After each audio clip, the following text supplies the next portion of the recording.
wabarakatuh.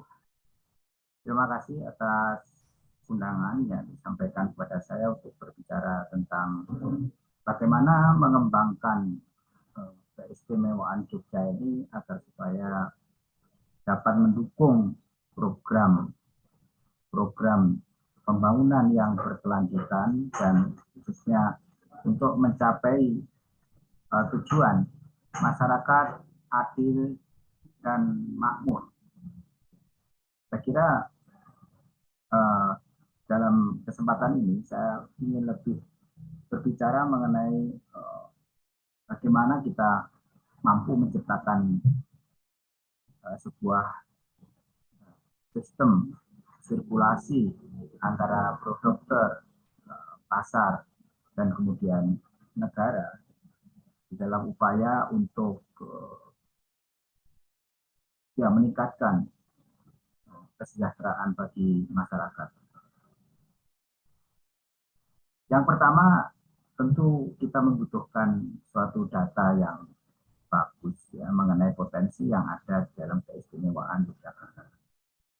Potensi ini akan diolah sedemikian rupa apabila data yang kita miliki ini mempunyai validitas yang tinggi, mempunyai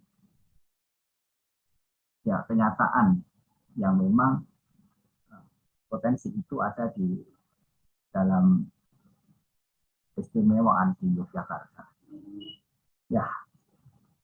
Saya berpikir bahwa dengan kita bermain data itu, maka pemerintah DIY pasti mempunyai kesempatan untuk membuat kebijakan-kebijakan yang kira-kira memungkinkan bagaimana tindakan yang harus dilakukan oleh para kreator ini untuk meningkatkan keistimewaan yang berdampak pada kesejahteraan. Oleh karena itu, pertanyaan yang mendasar antara data dan kebijakan itu adalah bagaimana industri kreatif ini dapat dikembangkan dan juga potensi seni budaya yang ada ini menjadi pilar penguat ekonomi, lingkungan sosial dan budaya, agar supaya tumbuh dengan subur di keistimewaan Yogyakarta ini. Oleh karena itu, mengembangkan industri kreatif dan pengembangan budaya ini haruslah berprinsip pada minimal dua hal, yakni disediakannya akses sarana dan prasarana. Yang kedua adalah pendanaan yang memadai yang diharapkan dapat mendukung industri kreatif itu sebagai penggerak pembangunan berkelanjutan. Dan inilah yang saya kira merupakan pokok-pokok persoalan agar kita mampu mengangkat para kreator ini melakukan aksi dan tindakan yang nyata di dalam upaya pengembangan industri kreatif dan pengembangan budaya bahkan secara global. Tugas yang diberikan kepada saya adalah bagaimana mempercepat keistimewaan DIY ini ke dalam ranah global. Maka seperti apa yang saya katakan di belakang, bahwa potensi ini harus kita data secara baik dan kemudian harus ada kebijakan untuk melakukan tindakan yang didukung oleh komitmen atau goodwill atau kemauan baik untuk menyediakan dana memfasilitasi kegiatan itu. Dari sana kita akan menyusun program-program yang dapat benar-benar mengangkat industri kreatif dan pengembangan seni budaya ini akan lebih nyata. Apa itu yang saya sebut sebagai nyata itu ya mengembangkan industri kreatif itu pendekatannya adalah pengembangan lapangan kerja dan kewirausahaan bagi kaum muda. Dan ini memang tidak mudah ya karena untuk meningkatkan produktivitas ekonomi yang lebih tinggi khususnya di dalam sektor bernilai tambah, maka kita harus punya strategi juga. Dalam hal ini saya cenderung untuk memilih diversifikasi ya, diversifikasi produk. Kemudian bagaimana adaptasi seni pertunjukan juga agar supaya dapat berkembang baik di ranah domestik maupun global. Dan kita juga mempunyai potensi-potensi pelestarian warisan budaya. Dan itu merupakan hal yang sangat penting. Karena itu melandasi juga ya, semangat apa, keragaman budaya yang ada di ini mampu mendukung sepenuhnya integrasi ke dalam masyarakat yang lebih multikultur. Karena apa? Industri kreatif dan pengembangan seni budaya ini memang secara umum dapat dilihat itu demikian potensinya sangat besar. Tetapi apakah kita betul-betul mempunyai data yang terklasifikasi dengan baik agar supaya ini bisa diolah untuk dapat dipasarkan baik secara global maupun secara domestik.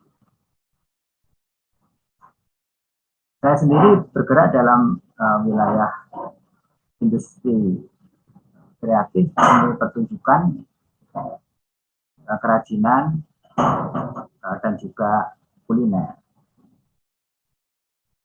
Dan kami sudah melihat di beberapa negara, antara lain negara-negara yang pernah kami kunjungi adalah Uni Soviet, Jepang, India, Bulgaria, Moldova, Rumania, Prancis, Inggris, yang mana ya kami mengadaptasikan potensi yang ada.